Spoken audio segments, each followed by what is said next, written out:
आज मैं आपके लिए लेकर आई हूँ काठियावाड़ी भरवा बैंगन की रेसिपी। अभी तक आपने बहुत सारे भरवा बैंगन की रेसिपी घर में बहुत बार ट्राई की होगी, मगर आज मेरे तरीके से बनाकर देखिए, बड़े बच्चे सभी उंगलियां चाट चाट कर खाएंगे। काठियावाड़ी बैंगन जो कि खाने में इतने स्वाद बनते हैं, जो लोग बैंगन नहीं खाते हैं वो भी उंगलियां चाट चाट कर बैंगन खाने लगते हैं। और मेहमान तो आपसे बिना रेसिपी पूछे जाएंगे ही नहीं। तो चलिए देखते हैं काठियावाड़ी बैंगन की सब्जी मैं कैसे बनाती हूँ, और इसका बनाना इतना आसान है कि आप देखते ही बनाएंगे एकदम परफेक्टली। तो चलिए शुरू करते हैं इसको बनाना। सबसे पहले बनाते हैं मसाला। उसके लिए मैं यहाँ पर ले रही हूँ 3 बड़े चम्मच धनिया पाउडर, 2 चम्मच कश्मीरी लाल मिर्च पाउडर, आप चाहें तो 1 चम्मच तीखे वाला मिर्च भी यहाँ पर ऐड कर सकते हैं। और अब ऐड करेंगे 1 चम्मच चना मसाला पाउडर, आप इसकी जगह कोई भी मसाला ऐड कर सकते हैं जो आपके पास अवेलेबल हो। आधा चम्मच हल्दी पाउडर, 1 चम्मच सौंफ पाउडर, 1/4 चम्मच मेथी दाना पाउडर, 1/4 कप के लगभग हम यहाँ पर मूंगफली पाउडर भी ऐड कर देंगे। मूंगफली को हमें रोस्ट करके उसका पाउडर बना लेना है, वो हमें यहाँ पर ऐड करना है। लगभग 2 चम्मच मैंने यहाँ पर ऐड किया है। 3 चम्मच ही बेसन यहाँ पर ऐड करेंगे। और अब ऐड करेंगे टेस्ट के अकॉर्डिंग नमक। मैं यहाँ पर आधा चम्मच नमक ऐड कर रही हूँ। आधा चम्मच ही अमचूर पाउडर ऐड करेंगे। और अब ऐड करेंगे 1 चम्मच अदरक लहसुन कद्दूकस किया हुआ, आप चाहें तो इसका पेस्ट बनाकर भी यहाँ पर ऐड कर सकते हैं। 1 छोटा चम्मच चीनी, 1 बड़ा चम्मच कसूरी मेथी हाथों से क्रश करके मैंने पहले क्रश करके रखा हुआ था। और अब ऐड करेंगे खूब सारा मुट्ठी भर हरा धनिया और 2 बड़े चम्मच सरसों का तेल। यहाँ पर आप ऑयल वो यूज कर सकते हैं जो भी आप खाना पसंद करते हैं। मैं यहाँ सरसों का तेल ही यूज कर रही हूँ। सभी मसालों को अच्छे से हाथों से मिक्स करेंगे। इन मसालों से बहुत ही टेस्टी काठियावाड़ी बैंगन की सब्जी बनती है। सभी मसालों को अच्छे से हम मिक्स कर लेंगे। हाथों में मसाले को अच्छे से हम बांध कर देखेंगे। इस तरह से हमारी स्टफिंग का लड्डू जैसा बनना चाहिए। अगर आप ऑयल यहाँ पर यूज़ नहीं करना चाहते हैं तो दही भी यूज़ कर सकते हैं। मसाला हमारा तैयार है, इसको 10 मिनट के लिए हम रेस्ट करने के लिए रख देते हैं, जिससे मसाला अच्छे से फूल जाएगा। और हम कर लेते हैं आगे की तैयारियाँ। यहाँ पर मैंने लिए हैं आधा किलो छोटे वाले बैंगन को हमें धोकर ही यूज़ करना है। उसके बाद इस तरह से बैंगन के बीच में चीरा लगाना है, और चीरा लगाने के बाद चेक करना है कि इसमें कीड़े ना हो या फिर बैंगन अंदर से खराब ना हो। इसी तरह से सारे बैंगन में चीरा लगाकर पानी में डालते जाएंगे। पानी में बैंगन को इसलिए डाला जाता है जिससे कि बैंगन काला ना पड़े। सारे बैंगन को मैं इसी तरह से चीरा लगाते हुए पानी में डाल रही हूँ। यहाँ मसाले को भी रेस्ट करते हुए हो गए हैं 10 से 15 मिनट। अब हम बैंगन के अंदर मसाले को इस तरह से भरते जाएंगे। एक एक करके बैंगन को पानी से निकालते जाएंगे और मसाले को भरते जाएंगे। एक बात आपको ध्यान रखनी है, मसाला एकदम दबा दबा कर भरना है। जितना अच्छे से आप बैंगन को स्टफ करेंगे, मसाला बैंगन के अंदर रहेगा। अगर कहीं जगह खाली रह जाती है तो बैंगन से मसाला बाहर आने लगता है। इसलिए यहाँ पर आपको बहुत अच्छे से टाइटली मसाले को स्टफ करना है। बैंगन के अंदर स्टफिंग को अच्छे से भरने के बाद हाथों से उसको अच्छे से दबाएंगे कुछ इस तरीके से, जिससे मसाला इसके अंदर अच्छे से सेट हो जाएगा। और जब हम इसको ग्रेवी में ऐड करेंगे तब मसाला हमारा बाहर नहीं आएगा। तो सभी बैंगन को हम इसी तरह से स्टफ करके तैयार कर लेंगे। सारे बैंगन को मैंने अच्छे से स्टफ कर लिया है, आप देख सकते हैं। अब स्टफ किए हुए बैंगन को रख देते हैं साइड में, और जो हमारा ये मसाला बच गया है इसको हम यूज करेंगे अपनी ग्रेवी में।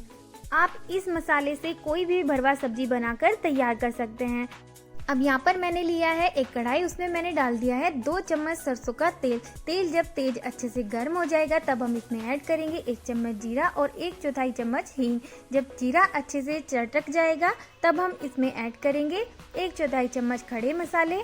खड़े मसालों को दरदरा कूट कर मैंने यहाँ पर ऐड किया है। और अब ऐड करेंगे प्याज। यहाँ पर मैंने 3 मीडियम साइज के प्याज लिए हैं। प्याज को हमें हल्का सुनहरा होने तक फ्राई करना है।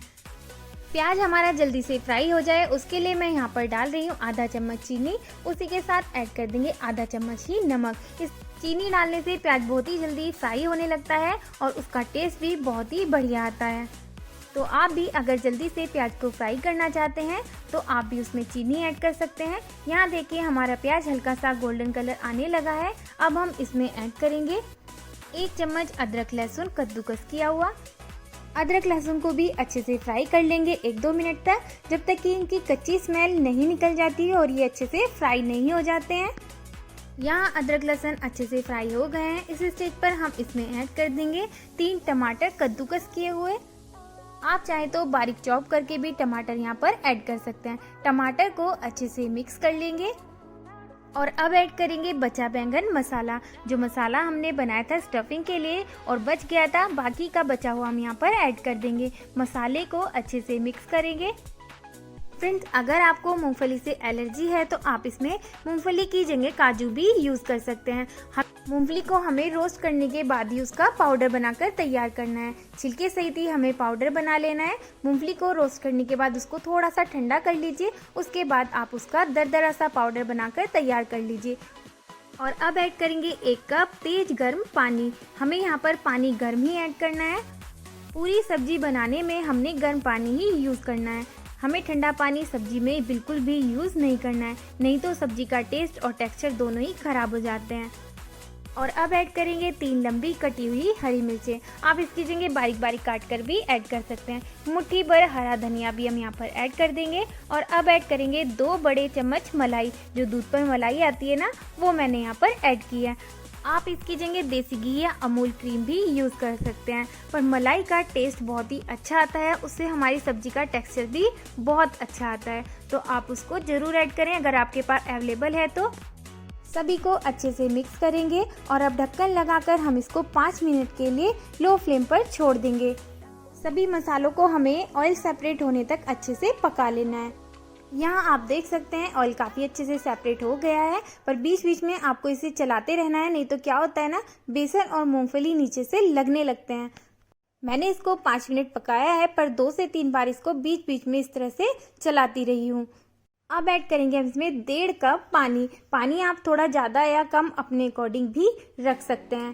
पानी हमने यहाँ पर भी गर्म ही यूज़ करना है। पानी को अच्छे से मिक्स कर देंगे सभी मसालों के साथ और अब हम एक अच्छा सा उबाल आने तक इसको पका लेंगे। मैं यहाँ ढककर पका रही हूँ जिससे कि उबाल जल्दी आ जाएगा। और देखिए यहाँ बहुत अच्छा सा उबाल आने लगा है। ग्रेवी को अच्छे से मिक्स करेंगे और अब एक एक करके हम इसमें बैंगन ऐड करेंगे। यहाँ आपको ध्यान रखना है, पहले हमें ग्रेवी को बहुत अच्छे से पकाना है, मतलब उसमें अच्छे से उबाल आना चाहिए। उसके बाद ही हम इसमें बैंगन ऐड करेंगे। गर्म ग्रेवी में जब बैंगन जाएंगे तो हमारा जो मसाला है बैंगन में जो हमने स्टफ़ किया है वो बाहर नहीं आएगा। और अब सब्जी को हम 5 मिनट के लिए ढककर पकाएंगे। यहाँ 5 मिनट हो चुके हैं, चलिए देख लेते हैं। अब हमें बैंगन को बहुत ही हल्के हाथों से चला लेना है, जिससे बैंगन का मसाला बाहर ना निकले। और फिर से हम इसको ढककर पकाएंगे। बैंगन को हमें बेसिकली क्या करना है, दम लगाना है। एकदम स्लो फ्लेम पर हम 7 से 8 मिनट फिर से पकाएंगे। और यहाँ पर देखिए 7 से 8 मिनट हो गए हैं। फिर से हम इसको अच्छे से मिक्स करेंगे। फ्रेंड्स, हमें इसको लगातार चलाते रहना है बीच बीच में, नहीं तो जो हमने इसमें बेसन या मूंगफली ऐड की है वो नीचे तली में लगने लग जाती है। इस तरह से बीच बीच में चलाते रहने से सब्जी नीचे से लगती नहीं है। हमें सब्जी को स्लो फ्लेम पर ढककर तब तक पकाना है जब तक कि बैंगन अच्छे से नहीं पक जाता है। बैंगन अच्छे से पका है या नहीं ये चेक करने के लिए आप टूथपिक से इस तरह से चेक कर सकते हैं। अगर ये इजीली जा रहा है तो मतलब हमारा बैंगन बहुत अच्छे से पक चुका है। और यहाँ आप देख सकते हैं बैंगन में टूथपिक अच्छे से जा रही है, इसका मतलब हमारी बैंगन अच्छे से पक चुके हैं। टोटल 15 से 20 मिनट लगे हैं मुझे इसको पकाने में। और यहाँ हमारी काठियावाड़ी भरवा बैंगन की सब्जी बनकर बिल्कुल तैयार है। फ्रेंड्स, आपको मेरी ये रेसिपी कैसी लगी मुझे ज़रूर बताना। अगर आपको मेरी ये वीडियो पसंद आई हो तो प्लीज़ लाइक, शेयर और subscribe my channel. Thanks for watching my video. Have a good day. Enjoy कीजिए इसको अपनी फैमिली के साथ। Bye bye.